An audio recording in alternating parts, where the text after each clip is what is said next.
किचनमध्ये आज वेगळाच सुगंध दरवळतोय. खरं तर आजचा मेनू अगदी साधा. झणझणीत पंचकुटी डाळ आणि ज्वारीची गरम गरम भाकरी. या डाळीमध्ये नेमक्या कोणकोणत्या डाळी घातल्या आहेत आणि ही डाळ एवढी चविष्ट का लागते हे जाणून घेण्यासाठी व्हिडिओ शेवटपर्यंत नक्की पहा. नमस्कार, मी मोहिनी आणि मोहिनीज किचनमध्ये तुमचं सर्वांचं अगदी मनापासून स्वागत.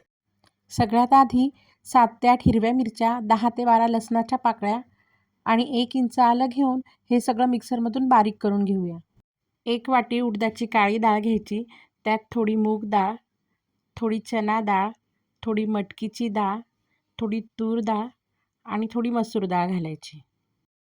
आणि हो, यात थोडी अख्खी चवळी आणि थोडी शेंगदाणे घालायला विसरायचं नाही.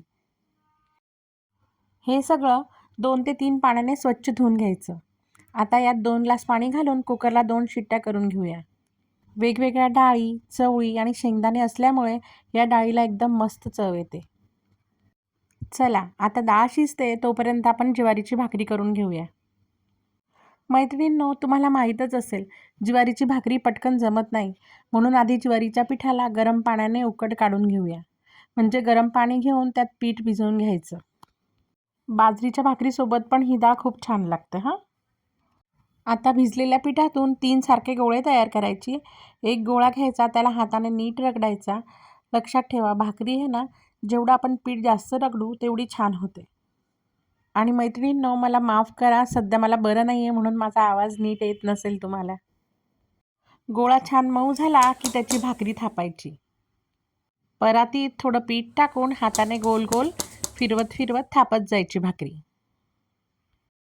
आता तवा गरम झाला की भाकरी त्यावर टाकायची आणि वरच्या बाजूला मी दाखवते आहे त्याप्रमाणे पाणी लावून घ्यायचं भाकरीवर. एकदा भाकरी उलटली की आता दुसऱ्या बाजूने कमी गॅसवर भाकरी छान शेकून घ्यायची. खालून भाकरी शेकली गेली की थेट गॅसवर उलट्या बाजूने ठेवायची. आणि आता बघा, मस्त फुगलेली ज्वारीची भाकरी तयार. मला माहीत आहे माझ्या बऱ्याच मैत्रिणींना भाकरी येत असतील, पण ज्या मुलींनी नवीन नवीन स्वयंपाकघर सांभाळलं आहे त्यांना हे नक्कीच उपयोगी ठरेल. डाळी छान शिजली आहे. आता तिला छान झणझणीत फोडणी देऊन घेऊ आपण. इथे मी कढईत 3-4 पळी तेल घेतलं आहे. तेल चांगलं तापलं की त्यात मोहरी आणि जिरं घालायचं.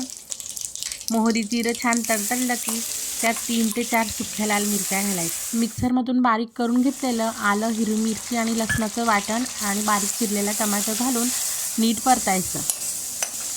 मसाला छान परतला गेला, त्यातला टमाटा मऊ झाला की त्यात हिंग, थोडी हळद, थोडं जिऱ्याचं पावडर आणि 2 चमचे धण्याचं पावडर घालायचं. आणि हा मसाला जळू नये म्हणून थोडं पाणी टाकून परत त्याला थोडा परतून घ्यायचा. आता कुकरमधली शिजलेली डाळ यात घालून डाळीची कन्सिस्टन्सी तुम्हाला जशी हवी असेल त्याप्रमाणे यात पाणी घालायचं. भाकरीसोबत थोडी पातळच डाळ चांगली वाटते, म्हणून इथे मी 2 ग्लासापेक्षा थोडं जास्त पाणी घातलं आहे. आता चवीनुसार मीठ आणि थोडा गरम मसाला घालायचा. माझ्याकडचा गरम मसाला खूप स्ट्रॉंग आहे म्हणून मी अगदी कमी घातला. खरं तर या डाळीत जास्त मसाले घालण्याची गरजच नसते, कारण हिला स्वतःचीच इतकी छान चव असते. डाळ चांगली उकळली की वरून भरपूर बारीक चिरलेली कोथिंबीर घालायची आणि झाली आपली मस्त झणझणीत खानदेशी पद्धतीची पंचकुटी डाळ तयार. इकडे आपला भातही तयार झाला आहे. चला, आता गरमागरम भातासोबत आणि ज्वारीच्या भाकरीसोबत ही डाळ वाढून घेऊ. ज्वारीची भाकरी आणि ही गरमागरम झणझणीत पंचकुटी डाळ, एकदम भन्नाट कॉम्बिनेशन. तुम्ही पण ही रेसिपी नक्की करून बघा आणि कशी झाली ते मला कमेंट करून नक्की सांगा.